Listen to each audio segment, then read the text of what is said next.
In today's video, I'm going to show you how to add buttons to the Quick Access Toolbar in PowerPoint step by step in a simple and easy way. This is a great little customization trick because it helps you save time and get to the tools you use most often much faster. Instead of digging through menus every single time, you can keep your favorite commands right at the top of PowerPoint, where they're always easy to reach. If you find this tutorial helpful, make sure to hit the like button and subscribe for more PowerPoint tips and software guides. Alright, let's jump right in.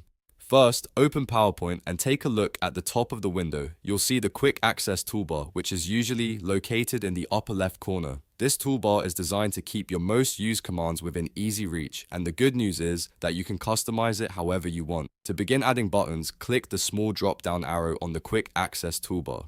From the menu that appears, select More Commands. This is where PowerPoint lets you choose exactly which tools you want to add. Once the PowerPoint options window opens, you'll see a section where you can choose commands from a list. This part is very important because it controls what gets added to your toolbar. Use the drop-down menu to choose the category of commands you want to browse. Depending on what you need, you can look through popular commands, all commands, or other available groups. Scroll through the list until you find the button or feature you want to add to the Quick Access Toolbar. After you find the command you want, click it once to highlight it, then click Add. When you do this, PowerPoint moves that command into the list of tools that will appear on your Quick Access Toolbar. You can repeat this process as many times as you want if you want to add multiple buttons. This is especially useful if you often use commands like save, undo, redo, or any other feature that makes your workflow faster and smoother. If needed, you can also reorder the buttons later so your most important tools appear in the best position for you.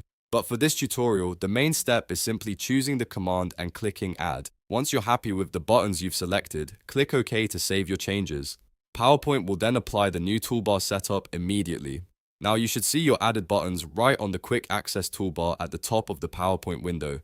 That means the customization worked, and you can now use those commands with just one click whenever you need them. This is one of the easiest ways to speed up your work, reduce extra clicks, and make PowerPoint feel more efficient and personalized. And that's it. You've successfully added buttons to the Quick Access Toolbar in PowerPoint. It's a small change, but it can make a big difference in how quickly you work. If this video helped you out, don't forget to like, subscribe, and check out more tutorials for simple ways to improve your PowerPoint skills. Thanks for watching, and I'll see you in the next one.